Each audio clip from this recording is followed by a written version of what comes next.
Hey, welcome back everyone. This is going to be an episode of Rate My Base. So we're going to go in and we'll show you the spells real quick. I don't think anything has changed. Hammer Strike is 9, Sword Rain, Firestorm level 5.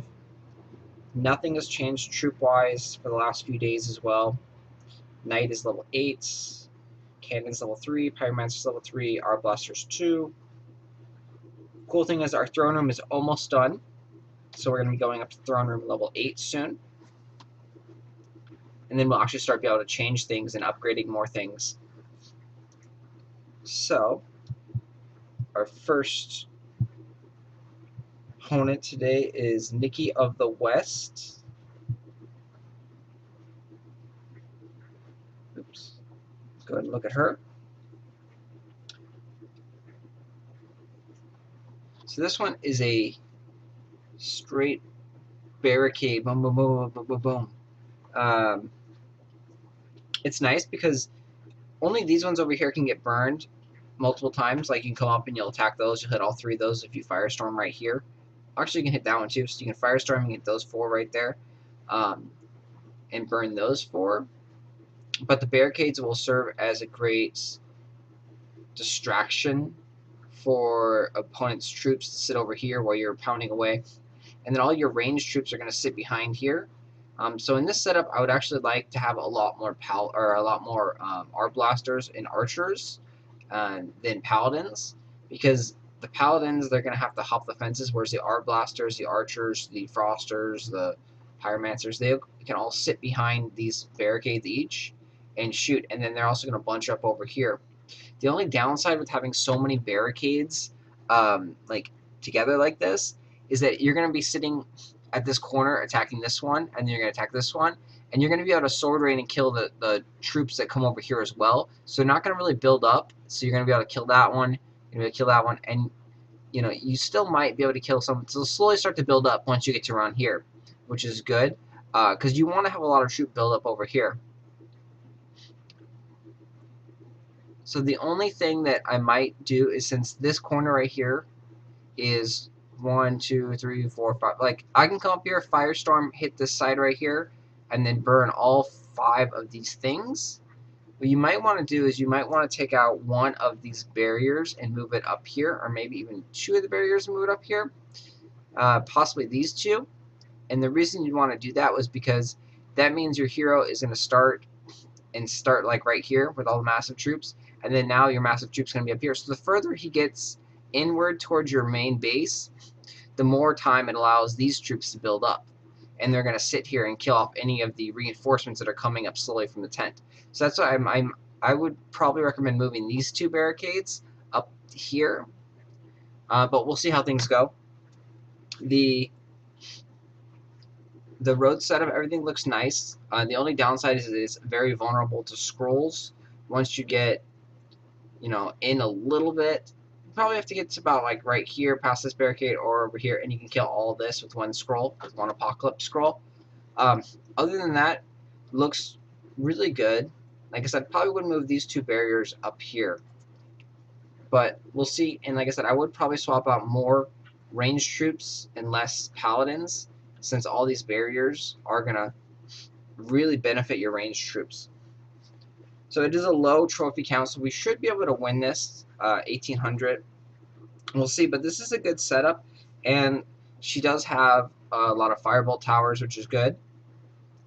It doesn't appear to be many archer towers, and I don't know why you have a water tower.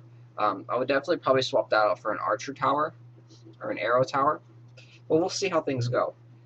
Because I've been surprised several times, and this does look like a very good defense. With us not using scrolls, we might have a really tough time getting past this over here because of all the damage. But without having any arrows shooting at you, the only damage we're going to get is the firebolt cannons, and then possibly the splash damage from the bomb towers if we don't kick them in time. Because we can stay away from the gargoyle towers and the water towers. They have a very small range. And then, of course, the troops. So with this setup, I'm definitely going to want Arblasters, and then the cannons are going to be very effective to take out the barricades over here, so we're going to keep that. I was debating possibly using Pyromancers, but Pyromancers are more for higher level gameplay when they have tons and tons of knights and they're all really, really strong level, because then they cause them to burn and it causes them to go like chaotic for like 2 or 3 seconds, which gives you a lot of extra time to attack them. The burn damage is also very nice on them. But yeah, so I'm going to keep it like this. We're going to go and attack. We're going to bring out a couple knights in the beginning because there's nothing for the cannons to attack yet. So we'll need a couple knights to take care of the first wave of troops. And then we'll bring out 2 cannons. So like I said, I'll bring out a couple knights, probably about 4 or 5. And then I'll bring out a cannon and then another cannon. So yeah, so the water tower over here really doesn't serve a purpose. It slows down a little bit, so it doesn't allow me to burn the entire 5 barriers like I wanted to. But really, it doesn't serve much of a purpose. That's one of the only downsides I see to this base so far, is that water towers are useless. They honestly are. And yeah, I feel there's going to be a lot of excess paladins here.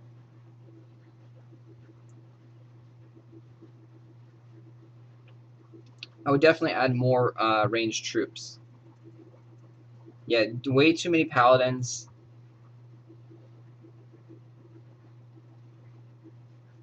So you want more troops to be sitting back here like that. That's a very good setup.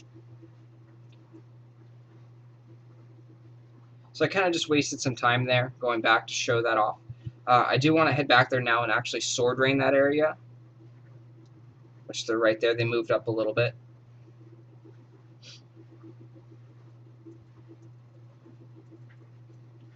Again, there's another water tower over here. Definitely would swap that with an arrow tower or archer tower.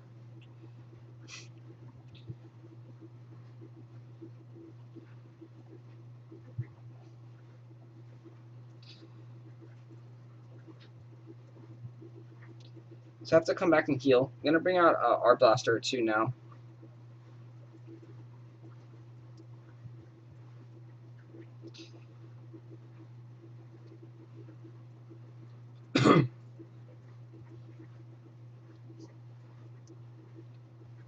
So you can see the road setup, everything was really, really good. A little bit more ranged troops, and it would have stopped us a little bit more. But it's pretty effective. My, my infantry troops, my reinforcements, they didn't really make it to us.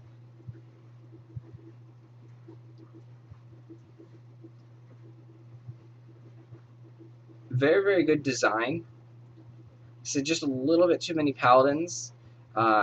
Swap out probably 1 paladin from each wave and put another ranged troop in there. So the reason we rushed ahead to actually attack the gate and even die right there is because every hit on the gate is worth a lot of money and more percentage points. So even just getting to the gate will help you get the 2 crowns, and then every hit on the gate will also give you more percentage. So that was a very successful defense for Nikky. Oops. So go and see. The things that didn't work were the water tower there and the water tower over there. Really, really ineffective. This one, you'd be better off putting like a gargoyle tower there. And then this one over here, an arrow tower would have been better. Because my hero almost died over here, but there wasn't that many things that were actually doing damage to it. It was only the 1 firebolt cannon over here. And then everything else was just the troops. So if you have an arrow tower there and maybe an arrow tower up here or here, it'd be able to possibly kill the hero a lot more effectively.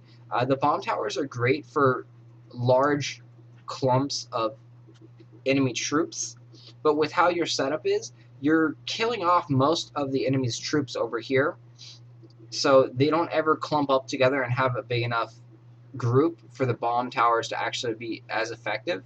So really, you'd probably want to swap out some of the bomb towers for arrow towers around this area. And that's the only changes that I would recommend. The road is really, really good. You can see, we're fairly high level, and we still weren't able to beat the gate. We got there, had a few seconds left over. Could have done a little bit of things differently. Could have not wasted a few seconds going back there. But still, all in all, a great defense. And, you know, I probably would move the barriers up there, like I suggested, and add another Arblaster or Archers and take out one Paladin from each of the waves. It seemed like you had a good amount of Frosters and Pyromancers in there, but having more ranged troops like Archers and Arblasters would definitely help out a lot. So all in all, great base. Let me give this one a 9 out of 10 because this base really was effective. It held me out, and like I said, I am a higher level. There are a few things that I don't like about it, but overall, it's a really good design. And you probably will make gems out of this because people are going to scroll you to get past your defense. So you'll get free gems out of the fight, which is, to me, better than actually getting trophies from winning your defenses. Because with those gems, you can buy gold shields, you can also buy workers, you can buy, you know, tons of different things with those free gems. So every time someone gems against you, it is, to me, it's better than saving your gold, because gold comes a lot easier. You can't really farm gems. The only way you can get gems is through the tournaments, and you know, winning them on defenses is a great feature. So I definitely do like that. Again, I'll give it a 9 out of 10. It's a great job there. Little tweaks. The water towers, they gotta go. Those things are horrible.